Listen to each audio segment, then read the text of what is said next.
ఆంధ్రప్రదేశ్ ప్రభుత్వ ఉద్యోగుల సమాఖ్య చైర్మన్ వెంకట్రామిరెడ్డి గారు తాజాగా ఒక ఆసక్తికరమైన విషయాన్ని బయటపెట్టారు.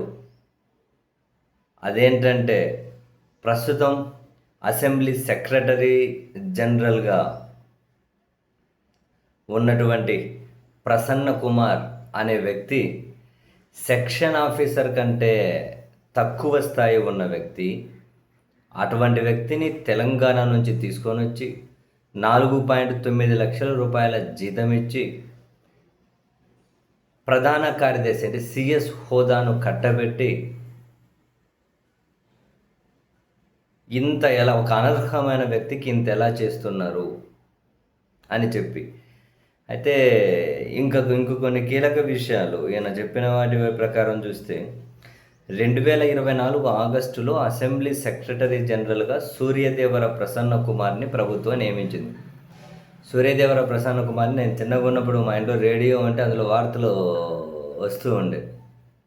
ఆకాశవాణి కడప కేంద్రం వార్తలు చదువుతున్నది సూర్యదేవర ప్రసన్న కుమార్ అని చదువుతుండే. ఆయనే అయితే ఒక వార్తలు చదువుతూ ఉండే.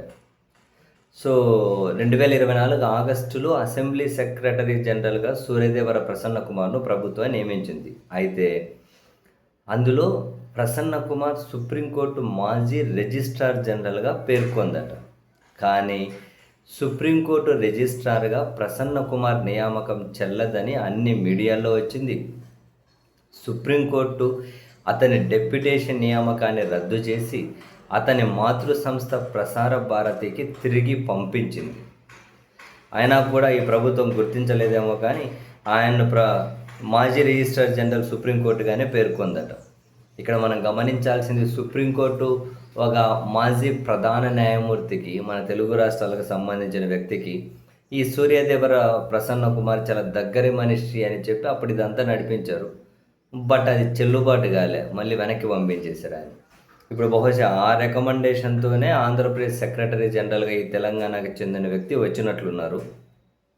అది ఇంకొకటి ఏంటి, లోక్సభ రాజ్యసభలో కానీ లేదా ఇతర రాష్ట్రాల అసెంబ్లీల్లో కానీ సెక్రటరీ జనరల్గా పనిచేసిన వారిని మాత్రమే అసెంబ్లీ సెక్రటరీ జనరల్గా నియమించాలట. కానీ ప్రసన్న కుమార్కి ఎక్కడా ఈ అనుభవం లేదు. మరి అలాంటి వ్యక్తిని ఎలా నియమించారు? పోనీ కనీస విద్యా అర్హతనైనా ప్రభుత్వం చూసిందా? అసెంబ్లీ సర్వీస్ నిబంధనల ప్రకారం అసెంబ్లీలో ఉప కార్యదర్శి లేదా ఆ పై పోస్టుల్లో వ్యక్తులు తప్పనిసరిగా న్యాయ విద్యలో డిగ్రీ పూర్తి చేసి ఉండాలట. ప్రసన్న కుమార్కు అర్హత ఉందో లేదో ఎవరికీ తెలీదు.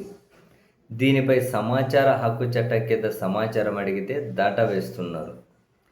ప్రసన్న కుమార్కు చంద్రబాబు ప్రభుత్వం అసెంబ్లీ సెక్రటరీ జనరల్ పోస్టు కట్టబెట్టి అసెంబ్లీ శాశ్వత ఉద్యోగులను నిలువున ముంచేసిందని.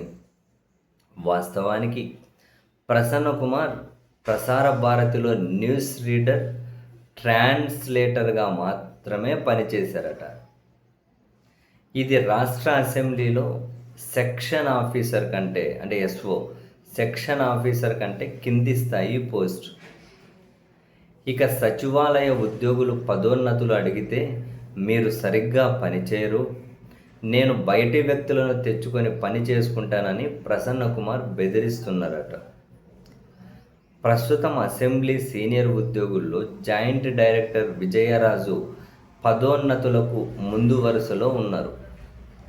ఆయనకు పదోన్నతి లభిస్తే అడిషనల్ సెక్రటరీ, ఆ తర్వాత సెక్రటరీ హోదా వస్తుంది. కానీ తప్పుడు ఆరోపణలతో విజయరాజును సస్పెండ్ చేశారట. ఆ తర్వాత మళ్ళీ సర్వీసులో తీసుకున్న సమయంలో ప్రభుత్వం పెండింగ్ ఎంక్వైరీ వేసింది. కానీ ఏడాది నుంచి విచారణ కమిటీని నియమించకుండా, తప్పు జరిగిందో లేదో తేల్చకుండా తాత్సారం చేస్తూ ఉన్నారు. విచారణ జరిగితే విజయరాజు తప్పు లేదని తేలడమే కాక అప్పుడు ఆయనకు పదోన్నతి కల్పించాల్సి వస్తుంది. అదే జరిగితే తన పోస్టును కోల్పోతాననే దుర్బుద్ధితో ప్రసన్న కుమార్ నాటకమాడుతూ ఉన్నారట.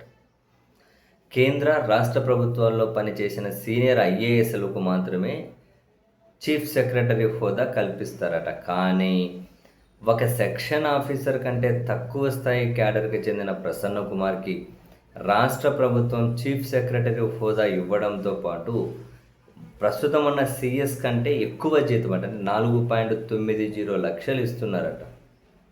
వెంటనే ప్రసన్న కుమార్‌ని తొలగించి అసెంబ్లీ ఉద్యోగులకు పదోన్నతులు కల్పించాలని, ఈ మేరకు ప్రభుత్వ ప్రధాన కార్యదర్శికి లేఖ ఇచ్చాం. దీనిపై ప్రభుత్వం స్పందించకపోతే న్యాయ పోరాటానికి మేము సిద్ధపడతాము అని. భలే ఇంట్రెస్టింగే. సెక్షన్ ఆఫీసర్ కంటే తక్కువ స్థాయి వ్యక్తికి సీఎస్ హోదా ఇచ్చారా? 4.90 లక్షల జీతం ఇస్తున్నారా? సుప్రీంకోర్టు రిజిస్ట్రార్గా నియామకం చెల్లదని వెనక్కి పంపించినా కూడా ప్రభుత్వ ఉత్తర్వులు ఆయన మాజీ రిజిస్ట్రార్ అని చెప్పి మెన్షన్ చేశారా? తెలంగాణ వ్యక్తికి, అదే మాజీ సుప్రీంకోర్టు ప్రధాన న్యాయమూర్తికి చాలా దగ్గర మనిషి అని ఆయన తీసుకొని వచ్చినట్టున్నారు ఆ లైన్ మీద.